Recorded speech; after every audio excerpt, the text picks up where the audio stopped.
আব্দুল্লাহ ইবনে মাসউদ রাদিয়াল্লাহু থেকে বর্ণিত, আল্লাহ রাসূল সাল্লাল্লাহু আলাইহি ওয়াসাল্লাম বলেন, আল্লাহ রাব্বুল আলামিন বান্দাকে কখনোর জন্য জাহান্নামে যাক এটা চান না। কোন বান্দা ঈমান এনেছে, আল্লাহর উপর ঈমান আনার পরে বান্দা এবং বান্দি যে জাহান্নামে যাবে এটা মহান রব চান না। তাই তো মহান রব বান্দাকে ক্ষমা করার জন্য বিভিন্ন মাধ্যম খোঁজেন। আরে আপনি কত পাপী বান্দা, আপনি কত পাপিষ্ট বান্দি, আপনার চাইতেও পাপী বান্দা এবং বান্দিকে মহান রব ক্ষমা করেছেন।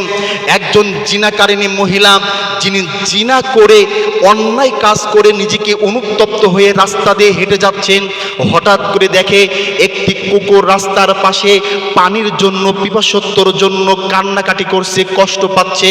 ওই মহিলাটি তার পায়ের মোজা কুয়ার ভিতরে ঢোকালেন, ঢোকানোর পরে কুয়া থেকে পানি তুললেন, পানি তুলে ওই কুকুরের গালের ভিতরে দিলেন। কুকুর পানিটা খাওয়ার পরে খুশি হলো, চলে গেল।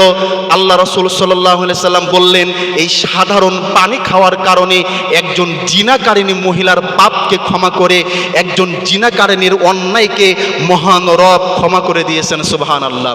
তাহলে আমি আপনি তো এর চাইতে পাপিষ্ট বান্দা না।